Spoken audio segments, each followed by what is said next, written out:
Greetings, good people. What's up? What's happening? My name is Dr. Clarence, and welcome back to TV7 Live, where we get to give you all the hottest and top trending topics. SADC Summit protest. Now, in this video, we're going to be talking about protests, physical protests and online protests. The way forward, where we are right now, what has happened so far, the progress that we have made, a look into history, what has happened before, the power of the African Union. Yesterday, we talked about the SADC tribunal, how the 2008 situation in Zimbabwe led to the dissolution of the SADC tribunal. Now, the African Union, how powerful is it and how powerful it is? 3 days ago, we saw the United States of America, the United Kingdom, and the African Union speaking on the issue of crackdown on dissent in Zimbabwe. Before that, we saw the Democratic Alliance voicing. Then we saw the African National Congress, the ANC, in South Africa, making a response there. Now, in Bangladesh, we are seeing protests that have led to the toppling of a 15-year reigning dictator. And in the United Kingdom, there are ongoing protests. What led to these protests in the United Kingdom? So we're going to talk about how social media misinformation are led to these protests. In the meantime, before we proceed with this video, I would like to ask you for one favor.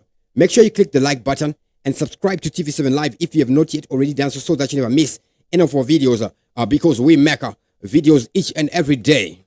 And to those who are watching us live, if you have EcoCash or Net1's One Money, you can get loans up to US $100. Apply for $30 and repay $36 in 14 days. No paperwork, 100% via mobile, and receive mobile money instantly within 5 minutes. So the link to that is in the description box below. To those who are watching us live, you can write your comments in the top chat or in the super chat. That's how I can see your names, so I can give you a shout out. Big up to Eric Tisha watching us live right about now.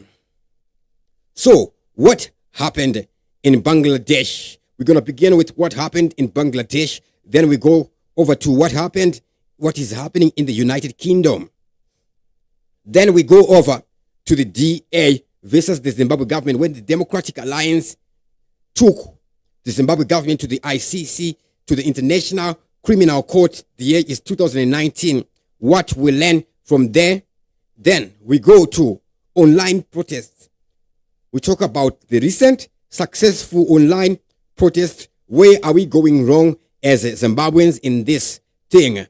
Anyways, in the meantime, make sure you click the like button and subscribe to TV7 Live if you have not yet already done so that you never miss any of our videos because we make videos each and every day.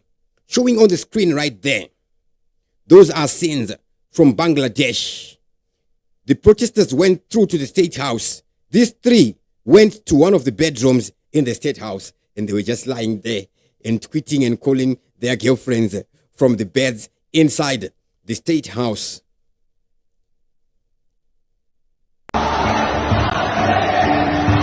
Showing on the screen are some of the scenes from the Bangladesh.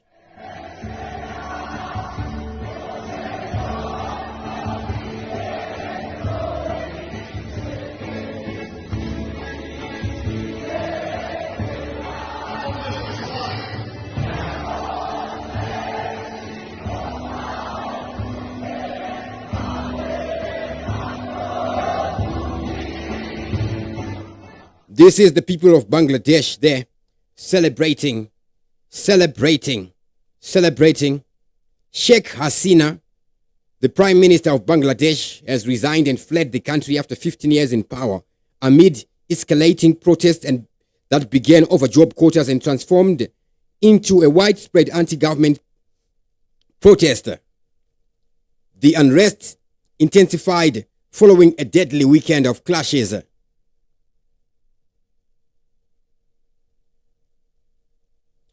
resulting in at least 90 fatalities on a single day, and these marked the worst violence in recent history. Now, protesters, emboldened by the government's heavy-handed response, marched in defiance of a nationwide curfew, signaling a significant shift in public sentiment against Sinna's long-standing rule. The military's involvement, as they urged restraint and announced the interim government, further indicated the loss of grip on power. Hasina's resignation has sparked celebrations among her opponents, who viewed this moment as a pivotal change in Bangladesh's political landscape. Now, the former leader of Bangladesh has since fled to India. This is where we are right now. Now, in the United Kingdom, what is happening in the UK? We see the United Kingdom, Keir Starmer issue a statement. Now, with what is happening in the United Kingdom, Zimbabwe is then left at a very difficult position. Be in no doubt, those that have participated in this violence will face the full force of the law. The police will be making arrests, individuals will be held on remand, charges will follow, and convictions will follow. I guarantee you will regret taking part in this disorder, whether directly or those whipping up this action online and then running away themselves. This is not protest. It is organised, violent thuggery, and it has no place on our streets or online. Right now, there are attacks happening on a hotel in Rotherham. Marauding gangs intent on law-breaking, or worse. Windows smashed, fire set ablaze, residents and staff in absolute fear. There is no justification, none, for taking this action, and all right-minded people should be condemning this sort of violence. People in this country have a right to be safe, and yet we've seen Muslim communities targeted, attacks on mosques, other minority communities singled out, Nazi salutes. That is the President of the United Kingdom there speaking. Big up to Timbazi Chiwaka Chenyama says, I'm watching from Zimbabwe, Gokin Nembuzia. How is it over there? And he goes on to say, I smell a new Zimbabwe.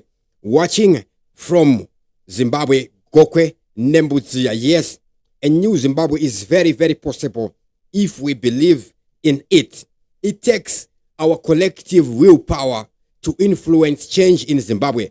Big up to Priscilla Mangwende watching us live. To those who are watching us live, you can write your comments in the top chat and also in the super chat. That's how I can see your names. Now, the recent protests in Britain have erupted primarily in response to tragic incident involving the deaths of 3 young girls during a knife attack at a dance party.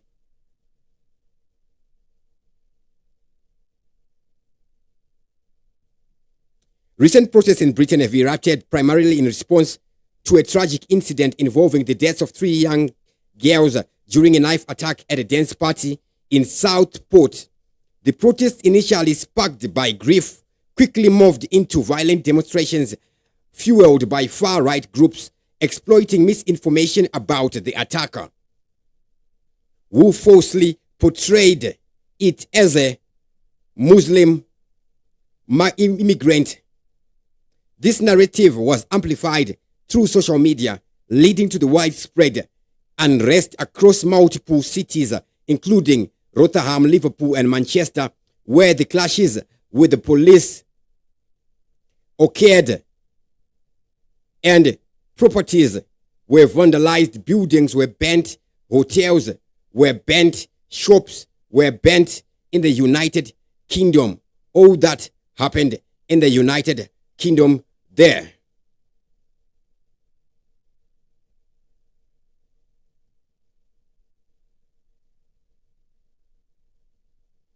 The far right's involvement has been significant, with figures like Tommy Robinson rallying supporters online and encouraging protests under anti-immigration slogans.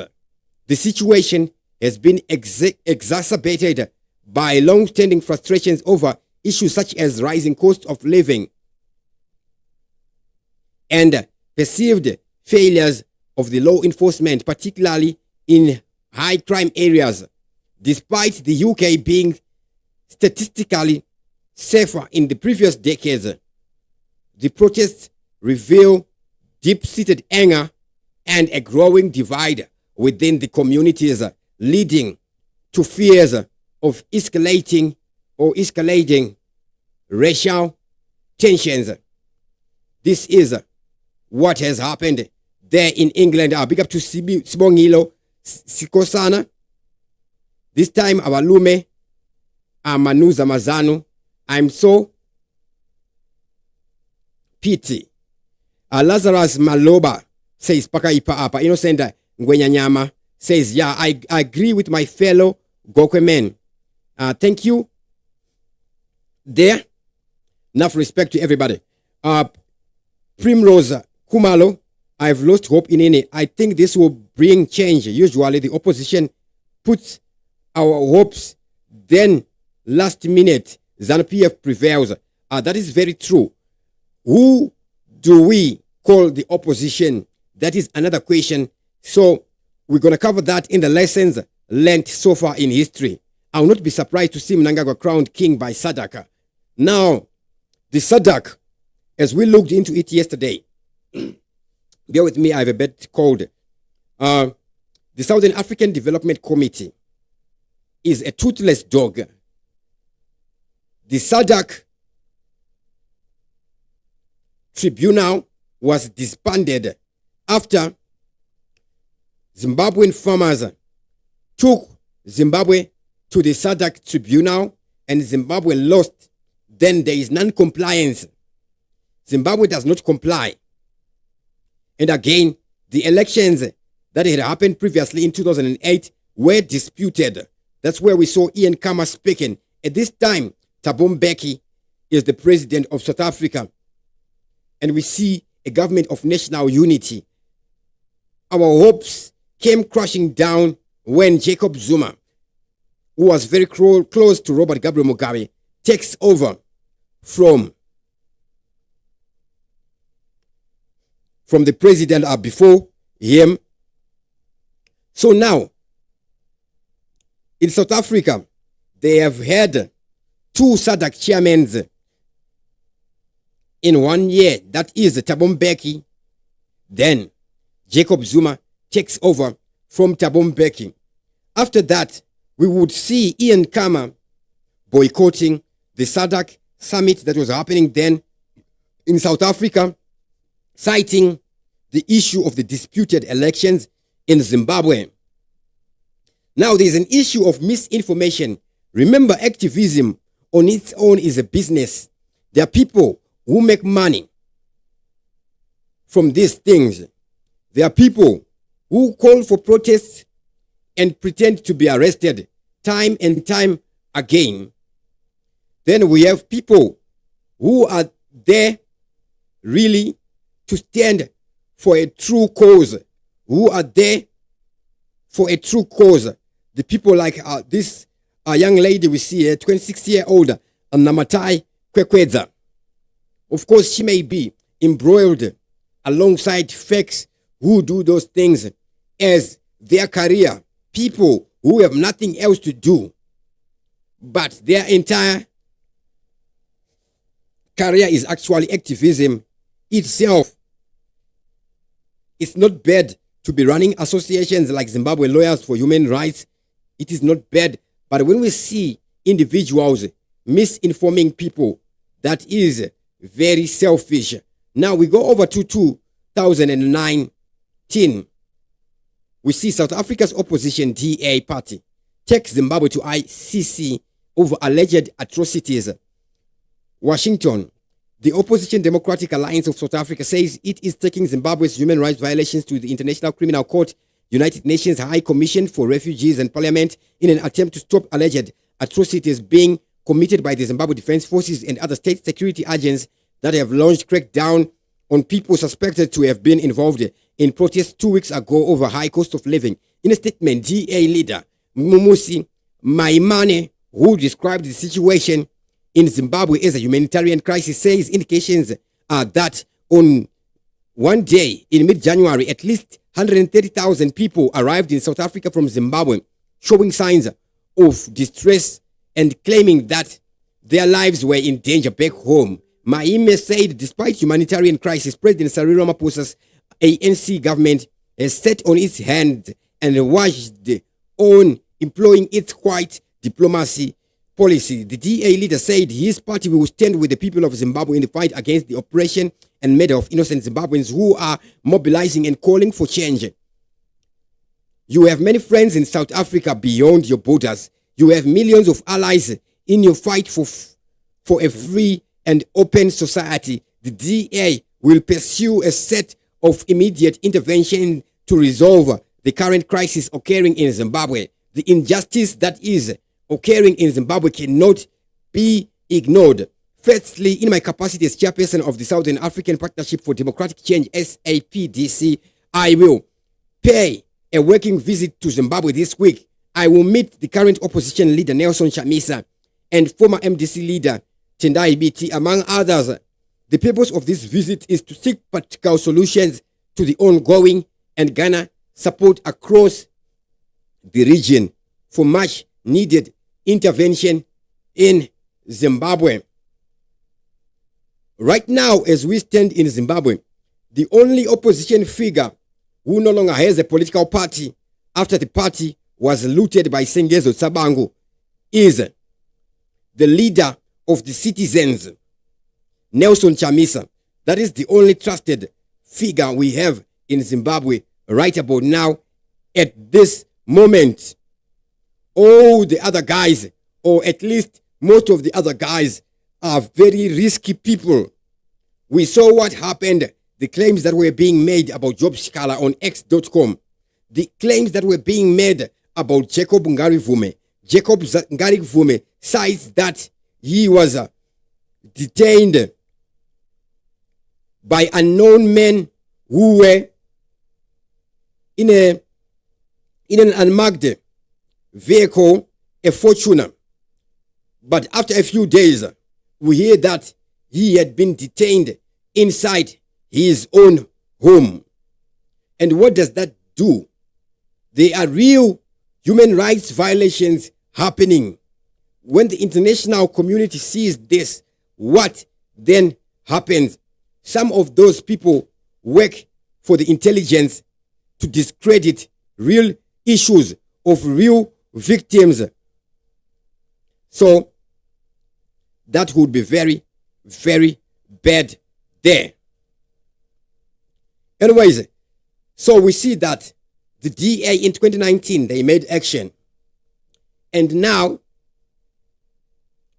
we have them in the government of national unity in South Africa. So I'm just going to write some of the key points there on the screen for memory so that we can remember. The Democratic Alliance. Now, what do we do? Now, what do we need to do? There is the issue of Zimbabwe's overpriced ballot papers. We need to put the Renform to task, and we need to flood the Democratic Alliance social media pages about that Renform. A lot of money was wasted there printing the ballot papers. It is very sad. Let's put them to task. Let's put them to task over this. Now, there is something that we call. Now, the subject is online protests. There are two types of protests. There is online protests and physical protests. Online protests are different from mobilizing physical protests online. Online protests and physical protests. What we saw leading to the response of the Democratic Alliance, leading to the response of the US government and the UK government, the European Union, is online protests. It doesn't only involve being vocal, but it also involves flooding certain targeted entities with messages. That is more powerful than what we usually do, those petitions. It is even more powerful. Enough respect to everybody who's watching us live. To those who are watching us live, you can write your comments in the top chat or in the super chat. That's how I can see your names, so I can give you my shout out. So right now, let us stay here on the issue of protest. From the issue of protest, we're going to cover the electoral reforms, what we need, the reforms that we need. We're going to list them as they are, not just mention we need electoral reforms, and not put the substance. In this video, we are going to be giving the substance. We are going to be giving content. What are these electoral reforms? What do we need to reform? Enough respect to everybody who is watching us live right now. Keep your comments coming.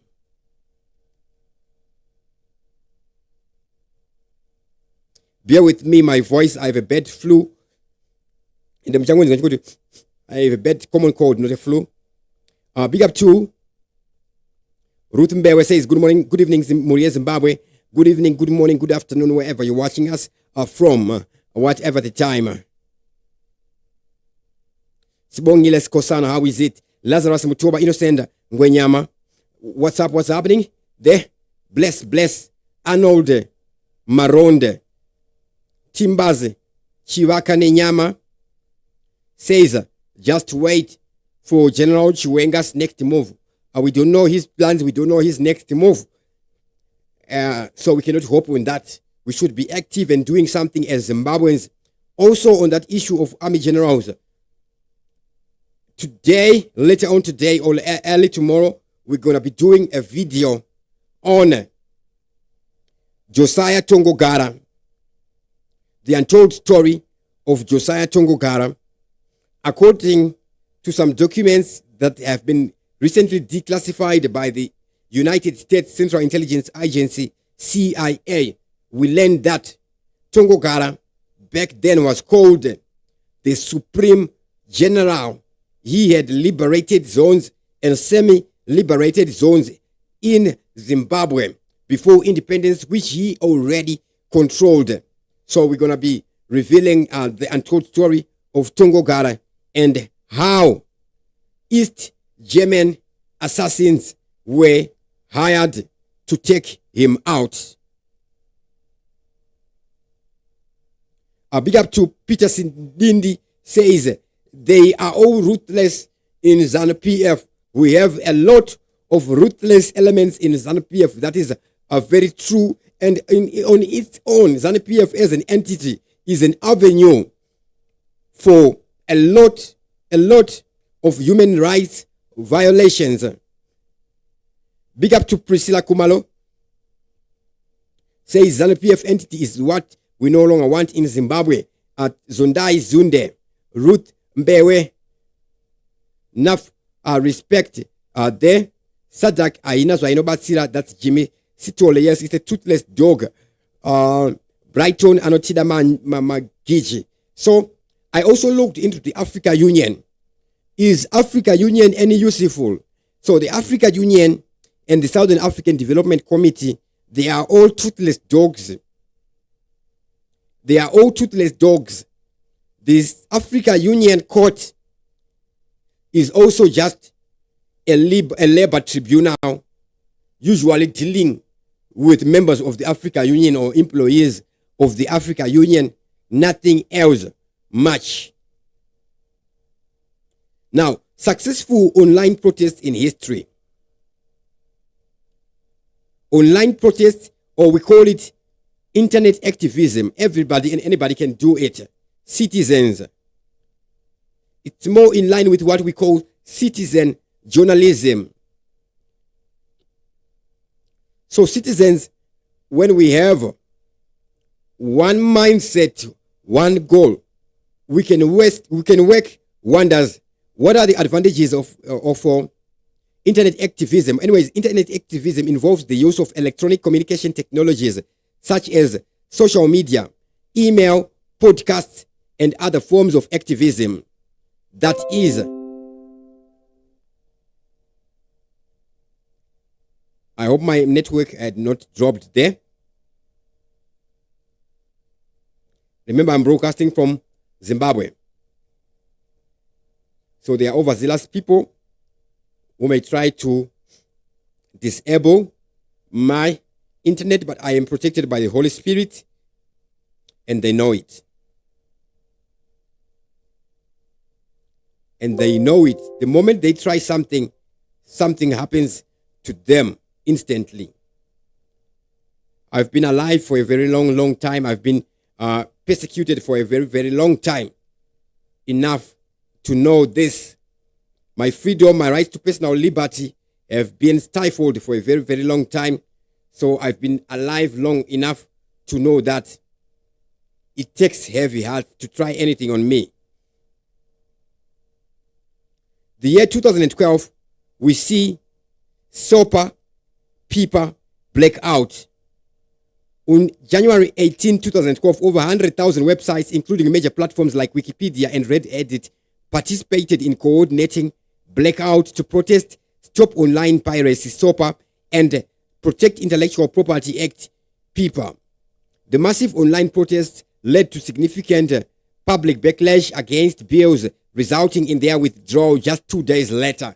The event marked a pivotal moment in internet activism, showing the ability of digital coalitions to effect legislative change. So I'm just going to list it on the screen there when it happened. Remember, we used to have Anonymous, a hacking group there. It was also very pivotal in activism in the United States of America there. Number two, another successful is the Arab Spring between 2010, 2012. The Arab Spring.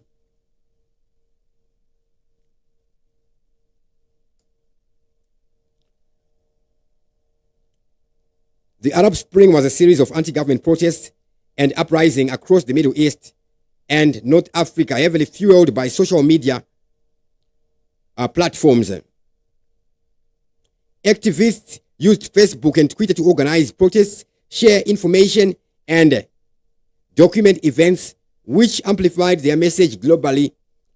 While outcomes varied by country, the role of social media and facilitating those movements underscored its potential as a tool for political awareness. Another honorable mention is Donald Trump's victory when he won as the president against Hillary Clinton. Donald Trump used Twitter to campaign, and we saw a lot of leaks, emails that leaked Hillary Clinton. Anyways, number three, Occupy Wall Street is another success of internet activism or online protest. Online protest is as effective or even more effective than physical protest, because physical protest would then need to be put online for them to be seen and noticed. The Occupy Wall Street movement began in the New York City and quickly spread worldwide, focusing on issues of economic inequality, corporate influence in politics. The movement utilized social media and organized protests, share experiences, and build global network of support. The phrase, "We are the 99%," became a rallying cry, illustrating the effectiveness of uniting diverse groups in a common cause. In a common cause.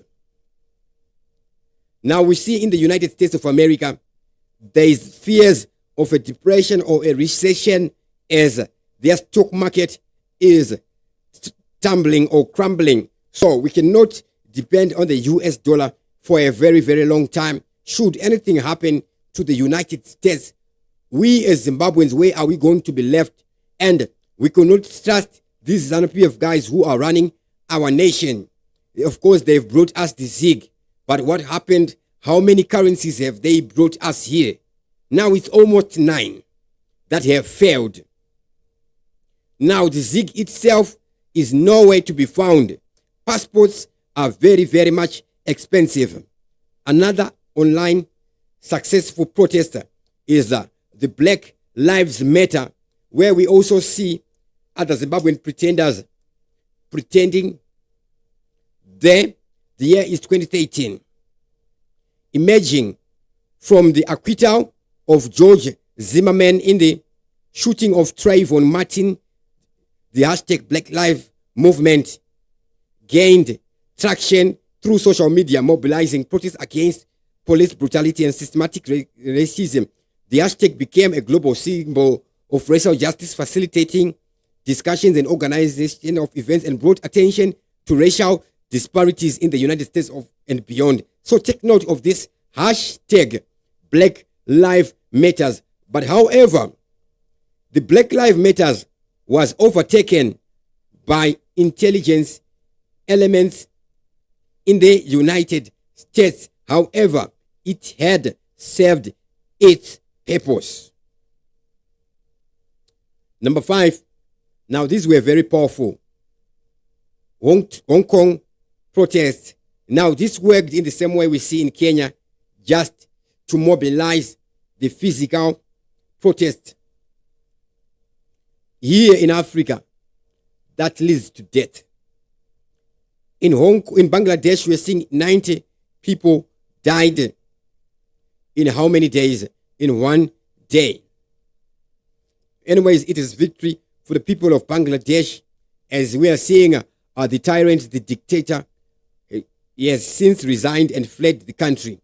During the protest against extradition bill in Hong Kong, activists effectively used social media to organize demonstrations, share live updates, and document police actions. The movement highlighted the role of digital platforms in maintaining international awareness and support for local struggles for democracy and human rights. In Zimbabwe, we do not have the discipline to be peaceful. We as a people that died a long time ago in the year 2000, where we saw the rise of Morgan Tsvangirai and the rise of Vanukuroa. One military officer could control 4 streets. Those were the days of Robert Gabriel Mugabe. Now, all these examples illustrate the transformative impact of online activism in modern social movements. By leveraging digital tools, activism has been able to organize, communicate, and mobilize support on an unprecedented scale, influencing public discourse and policy outcome. Now, the word or the phrase public discourse is very, very important.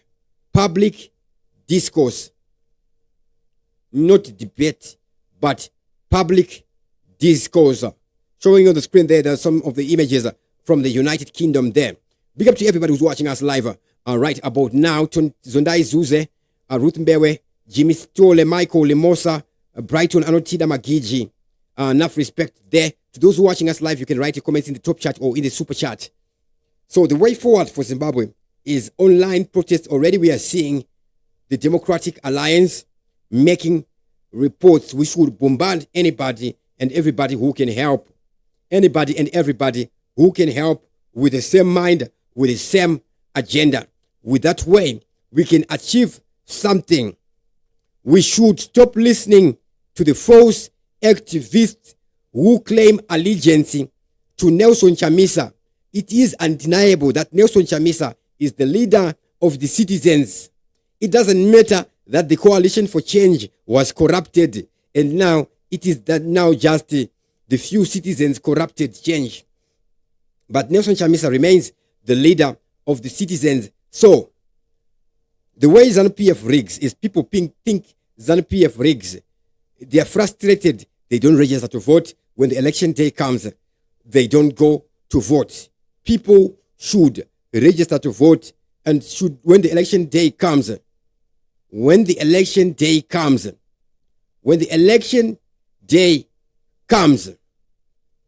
people should go in their numbers and participate in the voting. And also the election agents must be educated on some counting techniques that may inflate the number of votes. That is very true. Zimbabwe, we are not educated. We are literate. We can read and write. Literacy and education are two different things. We shouldn't lie to ourselves that we are educated. If we are uneducated people, how come our government is failing dismally? Now, the final subject I'm going to cover here in this video, I'm also going to put it in the screen so that for memory. So I'm going to put it on the screen. I'll be typing so that we can also excite our visual cortex there in our brain. Zimbabwe electoral reforms that are needed. Zimbabwe needs substantive electoral reforms to ensure free, fair, and credible elections in 2028 and beyond. While the government has recently gazetted an electoral amendment bill, the proposed changes fall short of the comprehensive reforms recommended by local and international observers after the 2018 election. So after the 2018 election, we had recommended, right?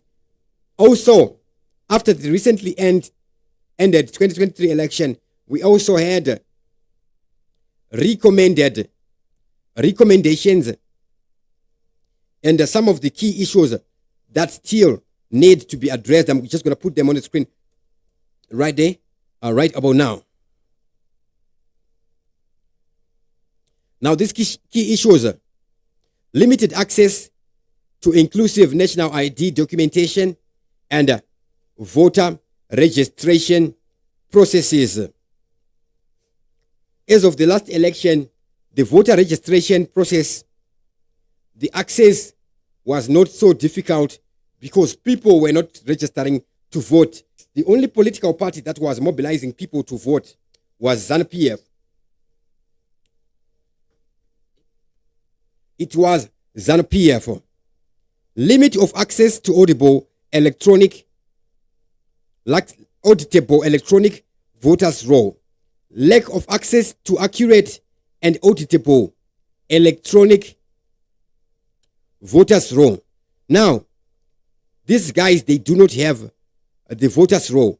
But however, when the elections are running, we can extract the data from the USSD voters roll. We could extract it and create a parallel voters roll. It takes committed people to be able to do that. We have a lot of Zimbabweans skilled in database management. We have a lot of Zimbabweans skilled in database management. So Zimbabwe electoral reforms, the key issues that need to be addressed include limited access to inclusive national ID documentation and voter registration processes, lack of access to an accurate auditable electronic voter roll, then partisan use of state resources, institutions, and traditional leadership structures that needs to be addressed.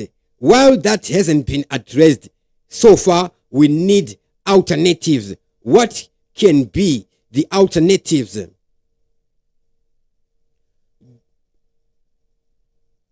What can be the alternatives?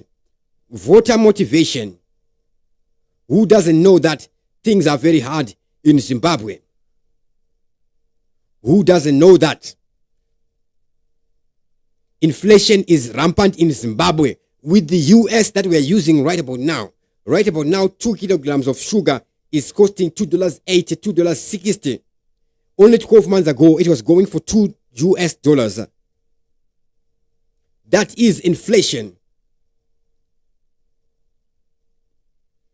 Restriction on rights to campaign, freedom of peaceful assembly, and freedom of association due to political violence, arbitrary use of force, and application and restrictive laws like MOPA, Maintenance of Peace and Order Act.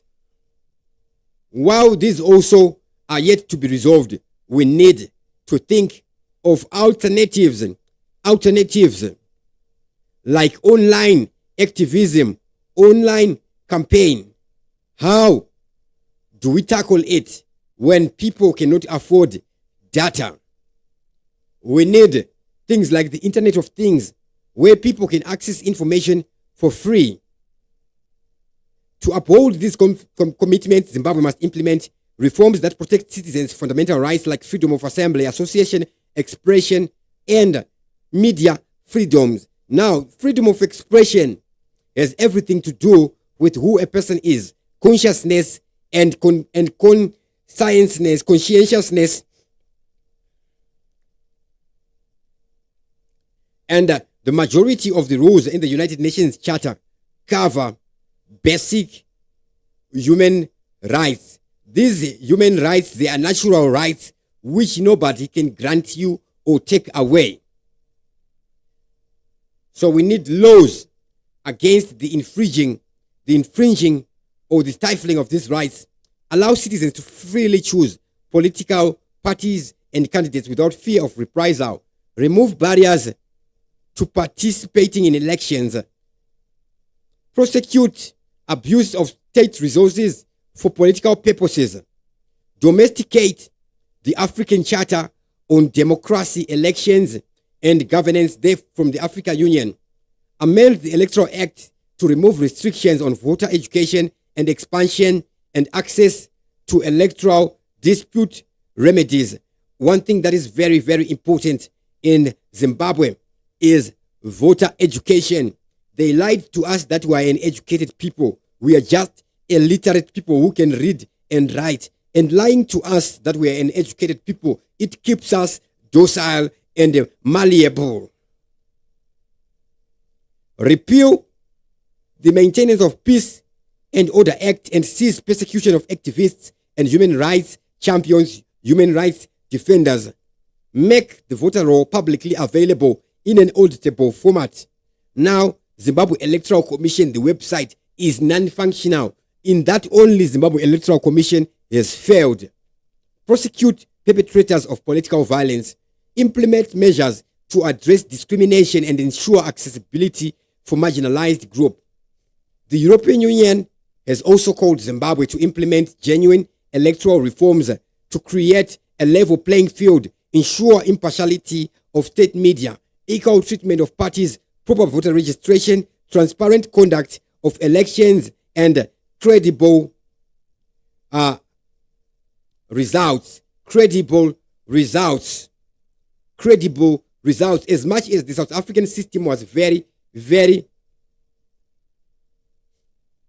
impressive, it also fell short. It was scrutinized because everything changed when there was that blackout.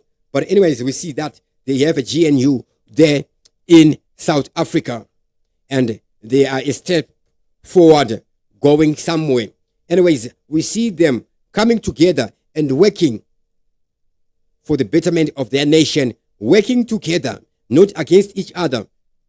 Because South Africa is for all South Africans, Zimbabwe is for all Zimbabweans, Africa is for all Africans. We shouldn't give space to false activists who profit on despondence. Kune vanhu vanotongoita mari kana pachingorepwa vanhu, so they want people to keep on being raped. their existence will silence the voices of real human rights defenders and real activists. While electoral reforms are essential, they must be tied to broader institutional reforms addressing the rule of law, where we see the law ruling. That is what rule of law means. Media freedom, accountability, and transparency to truly entrench democracy in Zimbabwe, implementing reforms well before elections rather than just before polls. Well before elections rather than just before the polls.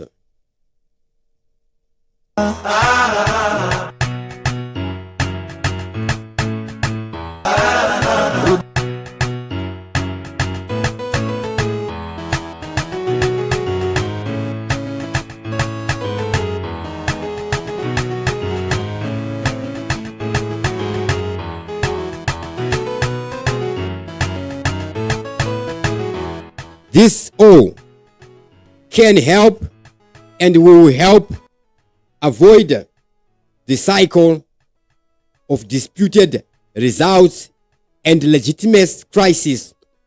As long as there is legitimate crisis, we cannot focus on what should be our main focuses. That is developing our economy. That is economic liberation. The guys went to the Chimurenga and they brought us political liberation. Economic emancipation and economic liberation can only be brought by each and everyone. In that you fight for your own economic emancipation. There is nobody's going to come to your house and say, get an education. Nobody's going to come to your house and say, I have a job for you. Nobody's going to do that. But it is us as the people. But we need an environment where entrepreneurs are allowed to grow, where local investors and the Zimbabweans in the diaspora willing to invest in their own nation can be prioritized before the so-called foreign direct investors. Forex remittances in Zimbabwe.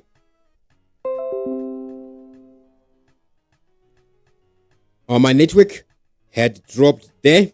Enough respect to everybody who was watching us live right about now. All right, that was it for now. Let me just check out some of the comments before I sign out. To those watching us live, if you have One Money or EcoNet EcoCash, you can get an instant loan. You can get an instant loan. The link is in the description box below. When you use that link on the description box there below, let's say you get a loan of $10, we get $1. We get $1 commission on that.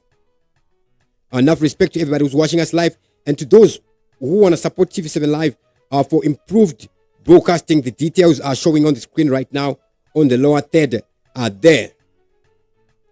We should focus on the lessons we learn from everything, every event, every incident that happened in Zimbabwe, and we should keep charting a way forward. Big up to Global News. Zimbabwe says, I am here, Panyama Nepangweya. That is a very true and powerful statement there. As we are in physical, we are also spirit. We are spirit as we are.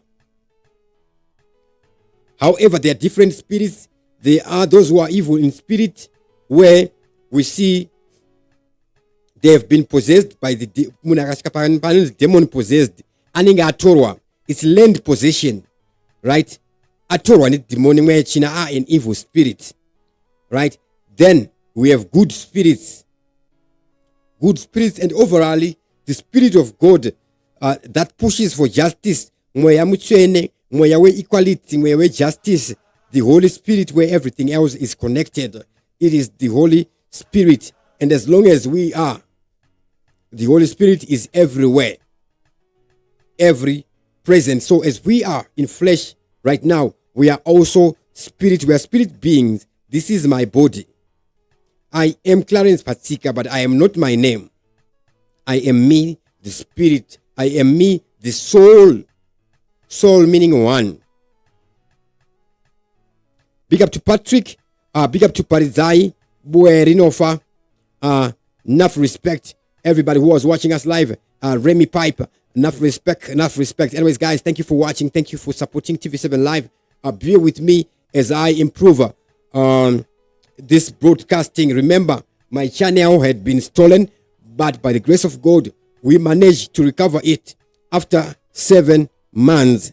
After 7 months, something you rarely see a Google account being recovered following 7 months. Anyways, that was it for now. Glory be to God. With that, I sign out.